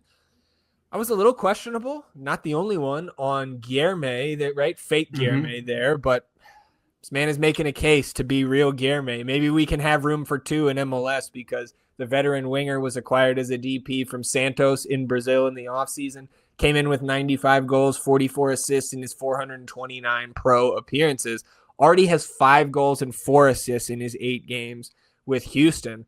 I was much more nervous about them adding Mateusz Bogusz for $10 million from Cruz Azul as their third DP. But Guilherme has been the one to worry about here early on. And you know what? I'm still worried about Bogusz, so we can worry about both of them. Yeah, dude. And like when we were obviously before the season starts, you're looking at, names coming in, teams. Obviously, I pay a little bit more attention to the Houston moves, their rosters that they have coming in. When I saw what they had put together here, I was like, fuck, this is a good team. You know what I mean? Getting McGlynn, I believe last year, right? They snagged him. I thought that was a great get. We'd like Anali as well. Ponce, we've seen be a good player. And like you said, adding Guilherme, who's been fantastic up until this point of the season. And then to me, that not even being the splash signing of getting the Bogusz, who I still, he's got 1 goal, 1 assist right now, but like, when he's on, dude, he's one of the best players in the he's one of the on the short list of best players in this league. Then you go back, you add club legend Ache to this team. And like, is he the player that he was? Absolutely not. Is he still a very solid rotational player in MLS? I believe so. I think a lot of the other things that he brings to a team, his toughness, his spitting capability, are all very beneficial. I think that he's just a guy who can bring that locker room together. Obviously, he had been there for some time. And, lingerer. Shit. Hold on. Lingerer, man. Yeah, totally. Linger. Hardcore. Totally, fucking man. solid, too. And, like, they're sitting, I think, right offside the playoff. I think they're 10th right now. 9th? Yeah, 9th or 10th. Yeah. They're the line right now at 9th with San Jose having lost 4 in a row here. I thought they'd be a little higher. Maybe things are still coming together for them. But I do think that this is a roster that improved from a team last year. And they've reeled off, 2 victories now, obviously against 2 bad teams, but you handle business. And I would take 2 victories versus 2 fucking bad teams right now. Yeah, a little slip of the tongue there. You said San Jose 4 losses in a row. Of course, it is San Diego. San Diego, with 4 yes. losses in a row. Yeah, I guess like also they brought back Ache. I think you said that there, right? Was with Toluca in 2025, comes over as a free agent, just working his way back into the starting group from what I can tell. 2 other TAM additions, Augustin Bouzat. I'm probably butchering that, but I know he's been a solid addition to the defensive midfield there, especially as Ache kind of gets up to speed. Artur's also missed some time this season. And then Lucas Halter is a center back from Botafogo, TAM player.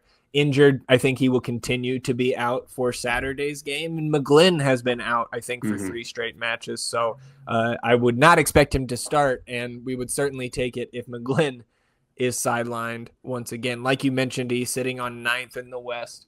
On 12 points are the Dynamo. 4 wins, 4 losses in their 8 league games. 12 goals for, 16 against. They have home wins against Chicago 2-1, Portland 3-2, and San Diego 1-0. Also a 4-1 Open Cup victory over El Paso. Their one home loss was against the Sounders, 1-0. On the roadie, they haven't been quite as good. A 1-0 win over last place Orlando. 2-0 loss to LAFC, 4-3 loss to Dallas, and a 6-2 loss against the Rapids. So in 4 road matches this season, just 6 goals for and 12 against. The Dynamo are last in possession right now in the league at 40.9%, 19th in expected goals, 18th in expected goals against, 18th in big chances created. And I find this an interesting stat. They are last in the league in fouls per match and lead the league in red cards. Yeah. The duality of the Dynamo. I thought that was interesting as well. I mean, they've always been a physical kind of chippy team, though, so that makes sense to me. They're coming off 2 straight clean sheets, that road win against Orlando and then San Diego last night. Guilherme did come off. I believe Ben Olsen said it was precautionary at the end of the match. Felipe Andrade, the right back there, right wing back at times, also came off a few minutes before that. Sounded like he may have an actual issue that could make him questionable for this match, and we would certainly take that. Andrade, a very offensively minded fullback from what I remember about him. And then Andre Linger did get the start up top in place of Ponce. And I will tell you, from the little bit of subterfuge I've done on the Dynamo the last couple weeks, they are not happy with Ezekiel Ponce. I've seen some fans calling for Linger to be the starter up top. He will not be on Saturday with that red card suspension. So I imagine we see Ponce back in up top. And again, despite the Dynamo fans not liking that, I don't like seeing Ezekiel Ponce. I do not like seeing that either. And looking at the possession numbers for this team, mentioning Andrade, he's a big part of that counterattacking style that they want to hit because he is an offensive-minded player. He can get up and down a little bit. Ache working himself back into form here, shape. He provides them some stability. Obviously, he's very good on the ball, and he's a solid defender. So, I was worried about this team to start, and they didn't get out of the gates crazy. They're talented, and we talked about how Austin is just up against the ropes here. You have to win this game, and adding in the element of this rivalry, the way that these two teams feel about each other, just gives it a variable that makes it more of a hotly contested matchup between these two clubs. But from what you signaled, from who played last night, you had circled this game versus the Dynamo already as the one you were going to prioritize, and now you fucking have to execute. You have to. Yeah, so fully transitioning to talking about Austin here, and I don't think we need to spend a lot of time on this, right? We won't hear from Coach because we said they're traveling back here today. So we're waiting on Friday's injury report unless we get something sourced by surprise. I wouldn't be shocked to see the team do an eyes emoji for an Owen if he was going to, make his debut or something and give us a little crumb there. But I also think I'm with you in the sense of what you voted on the poll in the Discord the other day. We're because of Coach, we know that BV is not going to play this match, but I don't expect to see Owen either. And I don't expect to see Danny either, man, because it's just it's still a believe it when I see it type of thing. Yep, I don't think you're going to get Guilherme. I don't think he's going to be ready to go. I don't think Robbie Taylor is going to be. I think Robbie Taylor is. We're going to be looking at a much longer time frame with him because we talked about it, thinking it being more than just what meets the eye with him. I do think Mirtu's good. I think Jaden's good. I think that was all precautionary, getting ready for this matchup stuff. I think Ilya will be starting, which will shift Sabo to the bench. But yeah, I don't think Danny either. And like that's another just huge gripe, man. When you said this dude wasn't fucking hurt, or was he going to miss the next 3 games by not being hurt? Like what's happening here? Yeah. So I guess formationally, I think I want to see Mirtu and Ramirez start up top. I think this is a game you want to start Christian Ramirez in versus a rival. Obviously been around in this league for a long time, understands the moment. I think he understands and grasps the entire situation pretty solidly as well. I'd imagine he's been through all sorts of runs where it's like, fan base is screaming for the coach to be fired. You can't win games. You're getting your ass beat. So I definitely want Ramirez in here for that. You got to get Facu, obviously. I think Jaden should start. And then, Sfati back in there for sure. And then after the way John Bell looked last night, and not a whole lot of people covered themselves in glory, I think the debate between Komanich and Bell, I can go either way, but I might give Komanich a shot here in this matchup. And then you got to get Dessler back in that starting lineup. Maybe I'm huffing the hopium here. I think Biru could be ready to go. I think I don't know, man. The only reason I'm thinking that potentially is because of the way we approached that game last night. The trigger could be very quick on getting him out of that game if he's experiencing any kind of discomfort.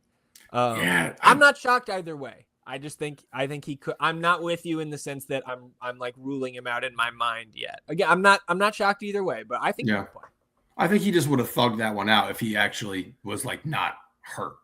Sure, fair. Maybe I'm just giving him too much credit, but that is your boy. You did say you would get his name on a jersey last night. Yeah, I need another one like that. I did bust out. Can't talk about that actually because it didn't work. Yeah. Can't talk about the failed superstitions, which I guess like we can talk about one. Like not enough of you went commando. Who wore their underwear last night? God damn it, bro! Sierra Deuce tagged us on Twitter and goes, "I put underwear on at half. It's my fault." Oh, you mother! Yeah, that's even worse. I guess a little blame pie does a sliver. Sliver to for the people wearing draws. Well, I also don't think that, or I should say, I do think that you not being in attendance increases the likelihood that Austin FC is winning. If we're talking more pseudoscience here in the North End, because like you've been waiting, and for the if a win is going to happen, I just think the chance is higher when you're not there. Thanks, it would apply to me as well. I'm just saying, the more diehards that are not there, the higher chance of everybody having fun at the queue while you're not there. Okay. Nobody go to the game. This is what you're telling me.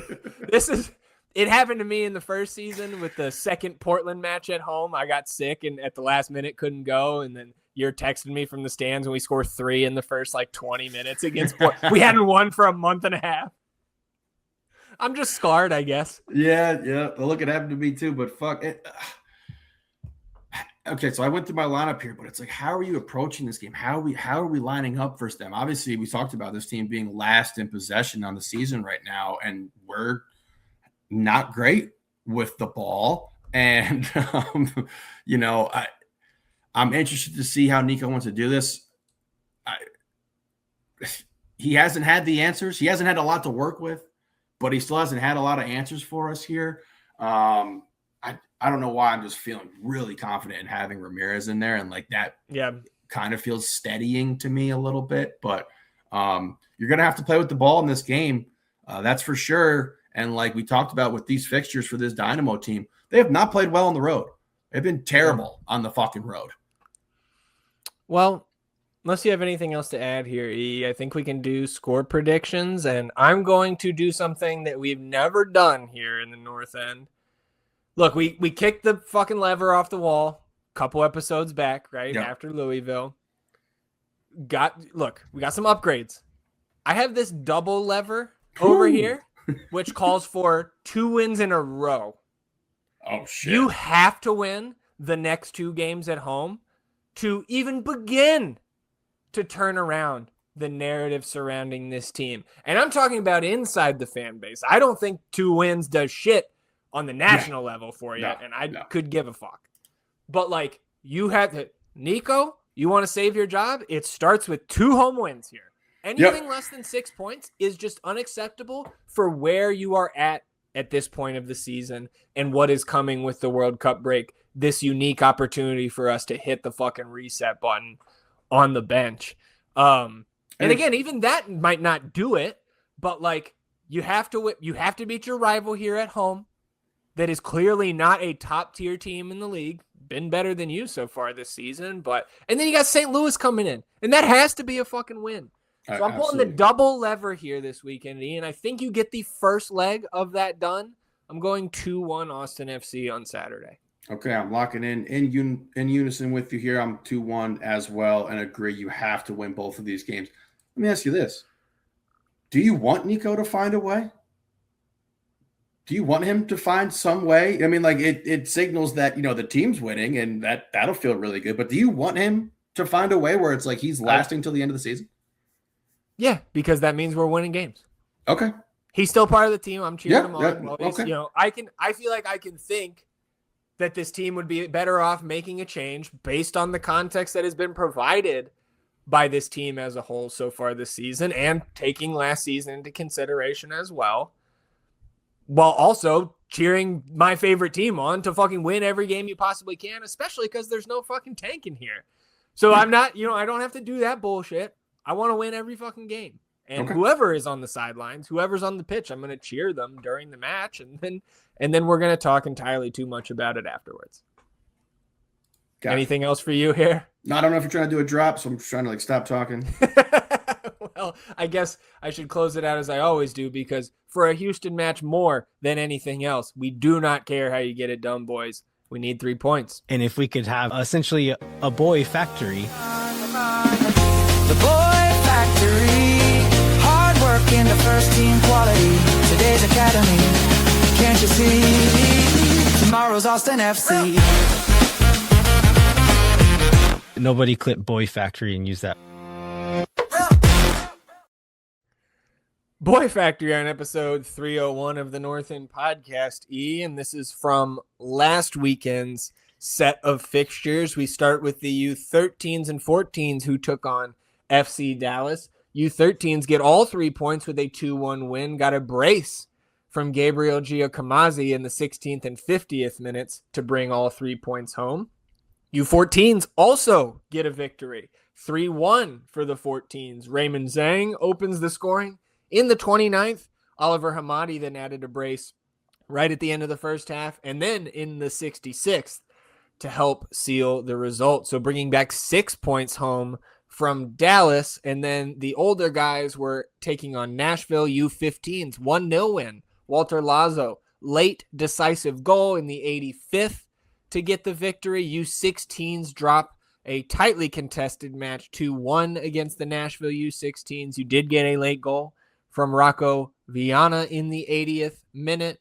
And then the 18s, 2-2 draw against Nashville. Landry Moncrief and Chuy Moreno both got first half goals in that back and forth affair. So 3 victories, 1 draw, 1 loss. Good weekend in the academy. Keep it up. Indeed. Largely successful there. Way to go. I know they have some fixtures actually going on in the midweek here, E. So we will check in on the Boy Factory again on Sunday afternoon. I did want to share this video from the U.S. U16s, where Eric Feliciano has been playing. I believe got a start against the Mexican U16 team, and then gets another start against the Argentinians. And look at our boy here, E. Look at this play by Eric. 1-2 around him, volley. Damn. Yeah. Oh, that was sick. Yeah. I mean, I think our buddy Logan said that the last little volley to himself was just rude. Like icing on the cake, unnecessary. Yeah. But I mean, got it on his strong foot there with that left to bring it back. I mean, for those just listening to the audio version, that was Eric Feliciano going, I think, 3 volleys to himself there, if my terminology is correct. 1 to himself, 1 around a defender, Argentinian U16 defender. Yep. And then 1 more to himself to set it up for the goal on the half volley. I would encourage you to go to the Academy socials and check that goal out if you weren't watching it along with us here on the YouTube, because I heard your reaction there. Mine was similar. Absolutely. And that was a good little pick-me-up. So we will check in on the nonsense here, E. First, the picks. If you want to pick me up, at least in your wallet, you've been tailing the picks the last few weeks, E. Over the weekend for the Week 8 picks, the underdog pick'em entry did come up short, but we are plus 9.89 units at the books in Week 8. You take a look at some of what we were looking at. You got the Austin FC double chance. You got the Inter Miami victory. You got the FC Dallas victory. San Diego, not so much. You mentioned their losing streak, but the goal scorers come through for us once again. Facu Torres plus 400, I believe, was the highlight of Week 8. We also got goals, plus 310 from Timo Werner. Trying to think who else hit here. I want to say Evander did. I know Berterame came through for us again at plus 195. All said and done in Week 8, plus 9.89 units, which took us back to negative 1.73 units on the season. So we were essentially back to even, but not completely. So the midweek picks, Week 9, the pick'em entry once again comes up short. So you're now into the red in terms of the pick'em, minus 1.08 units there, but plus 7.13 at the books. So we are not only back to even from our near negative 30 unit start, we are now plus 5.4 units at the books. Quakes Austin over 3 came in twice for you. Not technically, but you know what I'm saying. Miami plus 190 on the road. Felt like taking candy from a baby there. Messi in the lineup against anybody, almost 2-1. Thank you.